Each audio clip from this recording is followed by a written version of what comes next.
Hey there, garden friends. This is Jenny. I hope you're having a wonderful summer. As you can see, I have my work cut out here. So I previously did this video about garden maintenance chores that are important to do in early summer so that you don't lose control of your garden later. And as you can see, I'm on my way of losing control. So I have to get into this front garden bed and just clean it up.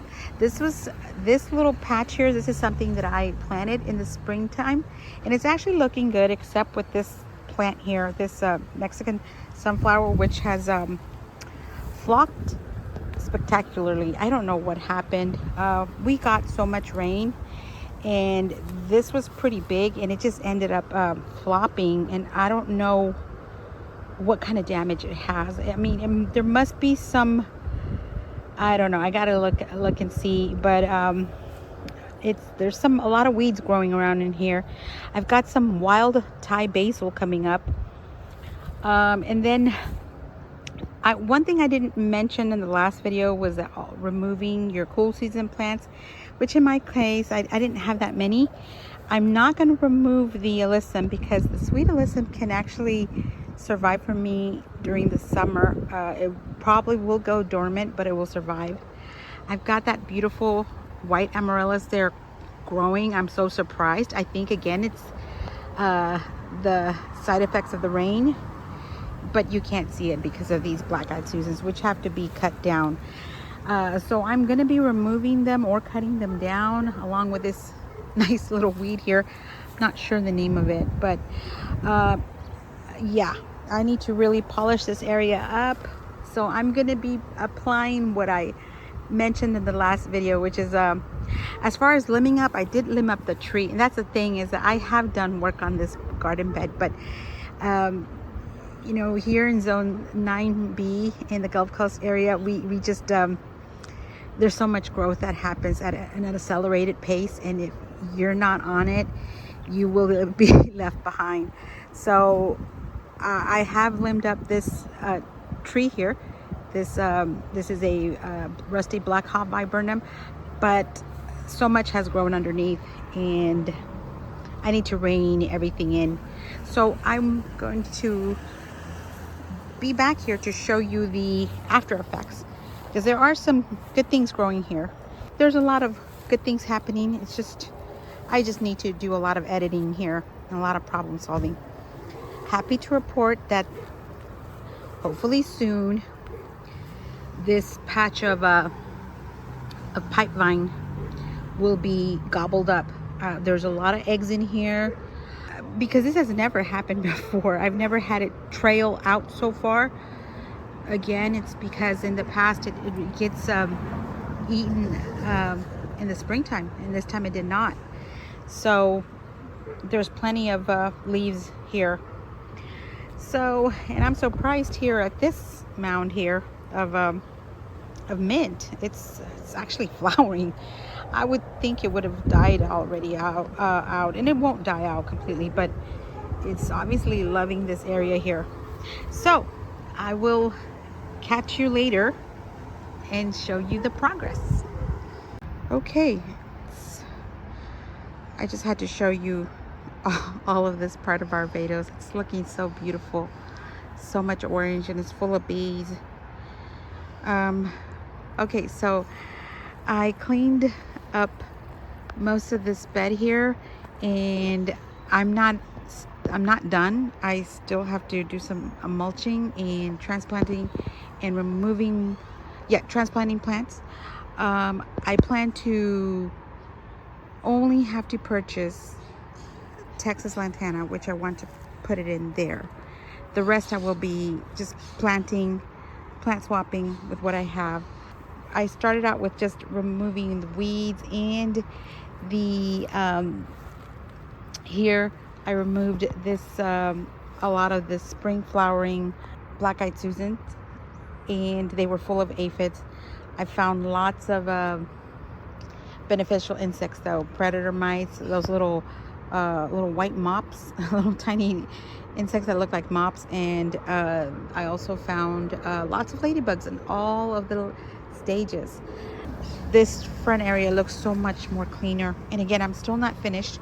I did a lot of staking here in this area, and something's flopping there, and I think it might have been damaged permanently. So we'll see.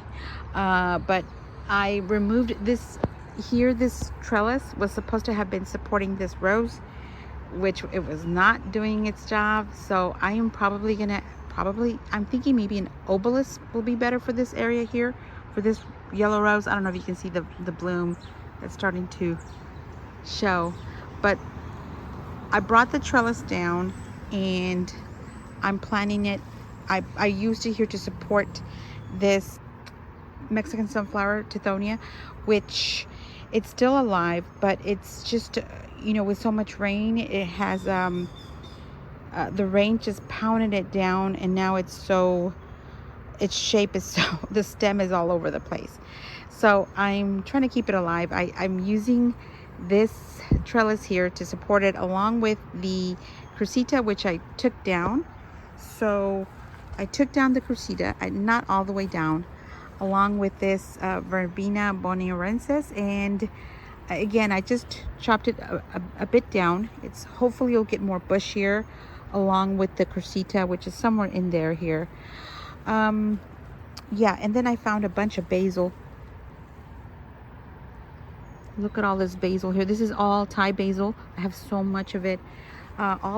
It's been raining so much that, yeah, I'm not only getting weeds, but I'm also getting plants that are just coming, they're just rising up from the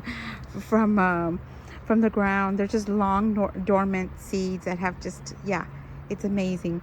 So I still have to, like I said, I just chopped down some of these plants here.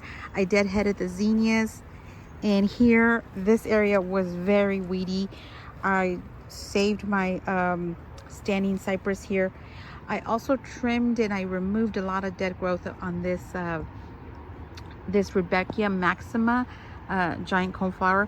You can see the flowers there. I mean, look how it's using the branches of this viburnum for support. But yes, it was this was a volunteer plant, and I did weed it. I did to take out all the dead growth. It can get real because we've gotten so much rain. We have also gotten a lot of snails, and some of the damage there. And yeah, this is, I thought at first it was probably grasshoppers, but I think it's snails, because again, we have gotten so much rain, guys. It's in that, oh, that snails, oh, they're right now thriving. So this, in the past, these leaves, I love the leaves, but they get really tattered and ugly. So I removed a lot, you know, a lot of the old dead, but you can see those tiny snails there. Oh, wow.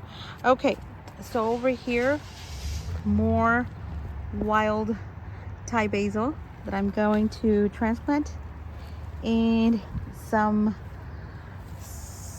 wild milkweed here, tropical Mexican milkweed that I will also transplant. And over here you can see the parsley.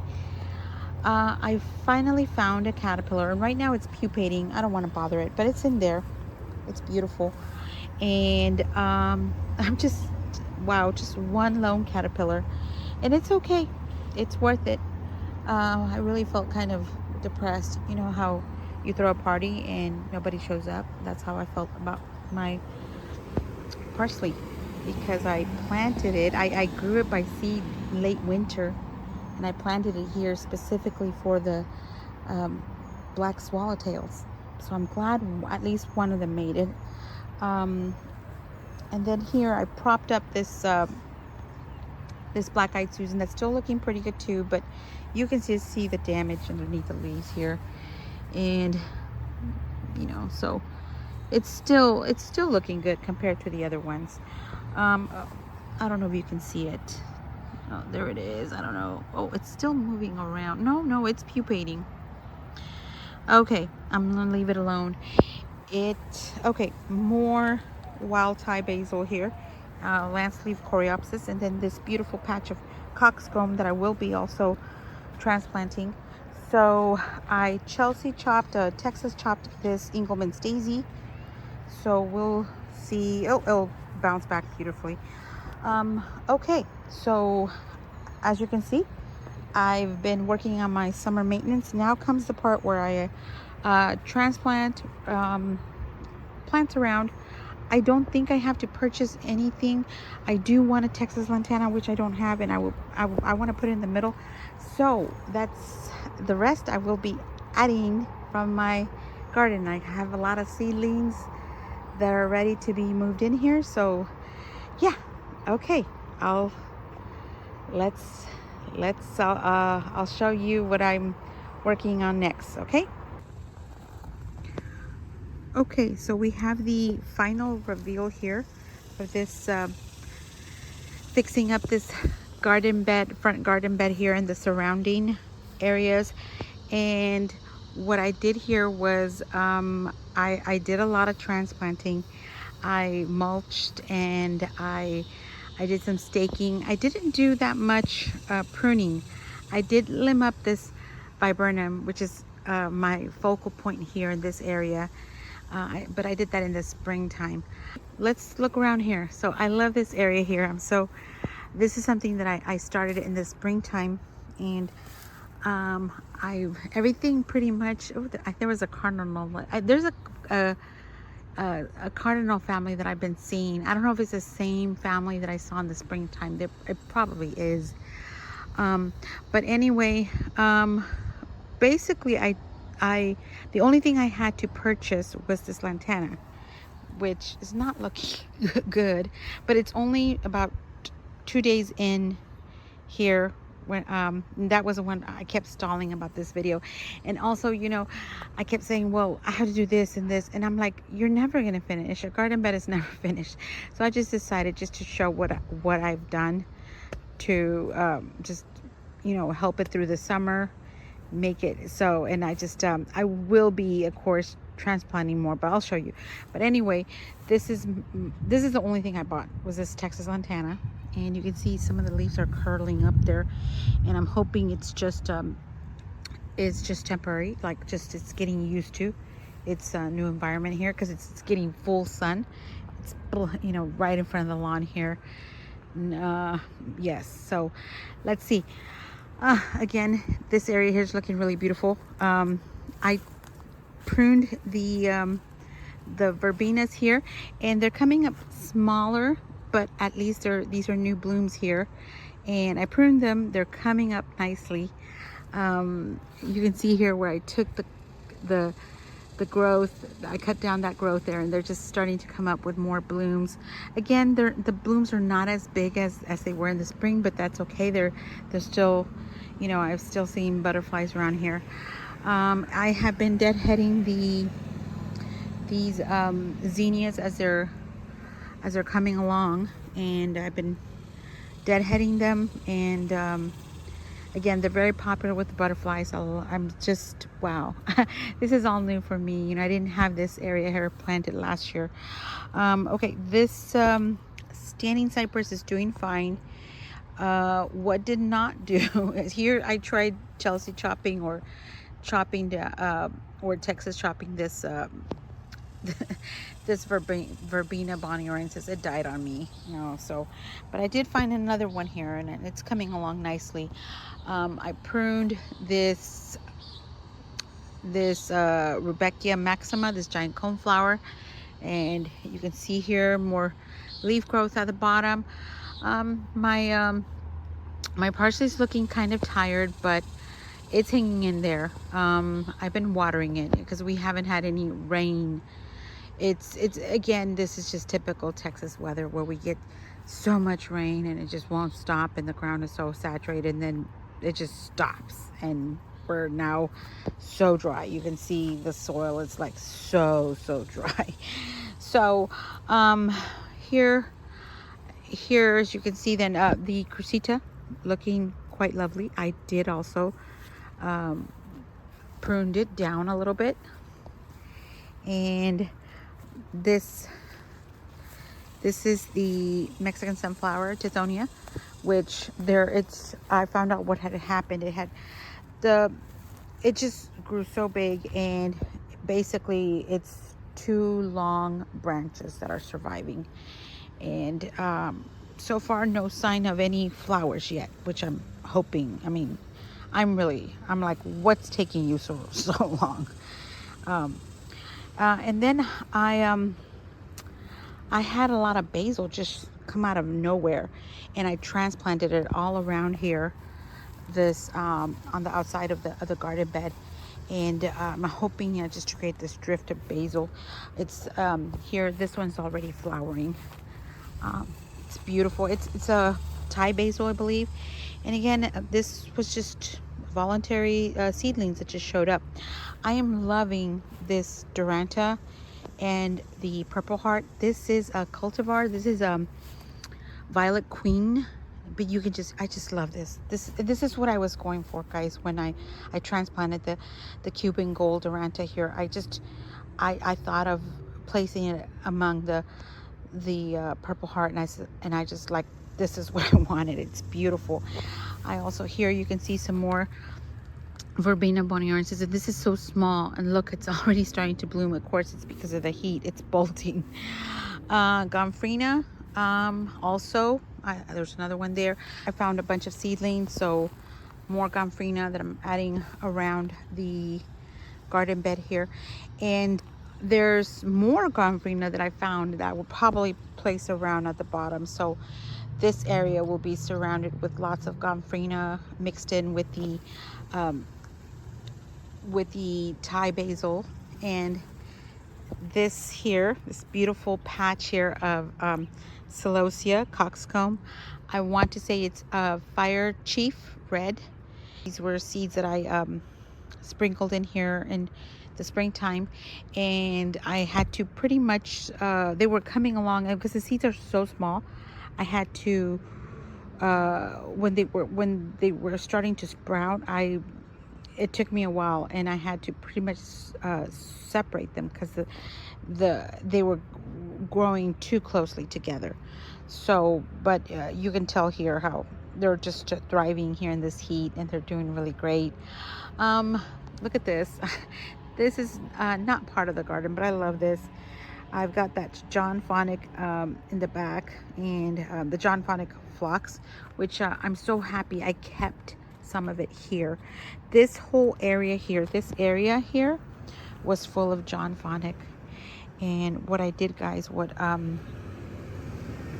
I decided to keep it there in that area. I took it all out. The John Fonick, because I was just having trouble keeping it watered, because I hand water all of my garden here. And I put it somewhere closer to the front, closer where the hose is, so I could have access to it much more easily. But I did keep one part here, and you can see how beautiful it is. Just plain peekaboo here. We've got the Benny's Gold. This is Benny's Gold Flame Acanthus, which is already blooming. The red one is not showing signs of blooms, which I'm like wondering, okay, what's going on there? Mystic's Fire still doing wonderfully. It did divide on me. You can see we had a lot of rain, and it just split. So now I have this part here that's just this schism here. Okay, and then look at this. This is Indian Summer. This is Indian Summer. What is this? Indian Summer Rebecca, which is Black-Eyed Susan. Just beautiful. These poor babies are just, they're handling the heat. But look how their little petals just flop over with the heat. Oh, poor babies. They're like literally covering themselves. But they're so beautiful, and they're so bright, and I love them here. And you can see how they're just blooming. And it's 2 plants. I meant to have purchased 3. The third one got lost somewhere. Teddy Bear Magnolia, keeping up, and surrounded by Sweet Alyssum, which is still blooming, and I think it's because I've been supplementally watering this teddy bear magnolia, and so the sweet alyssum has benefited from it. But here we have a dying, which I will be taking down, black-eyed Susan. This is voluntary. Here, I would never I would never have planted it here, but it's so. What I did with all the black-eyed Susans that were here is I just pretty much tossed the seed heads into the ground. I don't know if you can see them, but there's somewhere around there. And then here, I did Texas chop this black-eyed Susan, but this was done earlier in the springtime, and you can see how it was able to just bounce back. So I'm getting more black-eyed Susans than I previously did, and that's pretty cool, because in the past I had not been able to achieve that. So and usually by the time we're in this late of summer, this is right after 4th of July, I have no black-eyed Susans, the wild ones or the annual ones, because the Goldstrom and the Indian Summer, they hang in there through the summer, but not these. So I'm happy to report that I definitely, next year when I get those wild voluntary black-eyed Susans, I'm going to try to make an effort to really do the Texas chop or Chelsea chop early in May maybe, and then so I can make that make them come back up during the summer, because this is they're coming up nicely. Coreopsis here that I transplanted. I have another one here that I transplanted, and this one, I don't know what this is, but it's lovely. I think it's a weed, but it's still really pretty. I'm leaving it here, as you can see. More of the before I do want to show you, I did plant some seedlings, here you see another black-eyed Susan growing. I don't know, but it's coming up nicely. But here you can see I have some little seedlings here. Those are teddy bear sunflowers, which are my favorite sunflowers. And I love sunflowers, guys, but here these are much smaller, little tiny little seedlings. But I just grown tired of growing them, and that's why I'm like trying to eradicate all my sunflowers, except they're still coming out. These are intentionally grown. You can see here is another one, and over here I'm extending the Purple Heart. Here again another Duranta, and more Purple Heart here.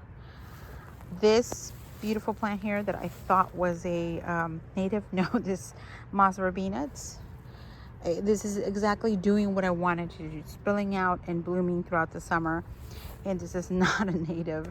So I do repeat, I had said it was a native and it wasn't. But yeah, so I am loving this area here. I love the way it and again, it never stops. Again, I will be adding more Gomphrena seedlings that I found. And I forgot to mention the rosemary. Poor rosemary. It's just, I love the structure and the foliage and the way it's just so erect, and just it provides a beautiful contrast to all the wild here. And I just always forget to mention it, but it's absolutely gorgeous. I love it. And I think it's gonna go wonderful with this lantana. And so I'll end it here because it's getting darker. Do you hear the fireworks? People are still celebrating, even though 4th of July happened yesterday. I just want to go ahead and thank you if you're still sticking around. And if you are sticking around and you like my content, I really appreciate if you would, make that move and be a subscriber. I'm a small content creator. I just started posting regularly this year, and I'm having so much fun. As you can see, I garden for pollinators, specifically butterflies, but I also garden for myself because I love gardening. And I'm here in zone 9B, and here it's pretty crazy with our weather, but it's still fun to see what can be grown in our weather, because it's such an adventure. So if you would consider joining me on my adventure, I would surely appreciate. Also, please leave a comment and let me know what you're doing in your garden. It's now what, July? So, this is the time where it just gets so hot. And this is the time for me that I get the least motivated because of the heat.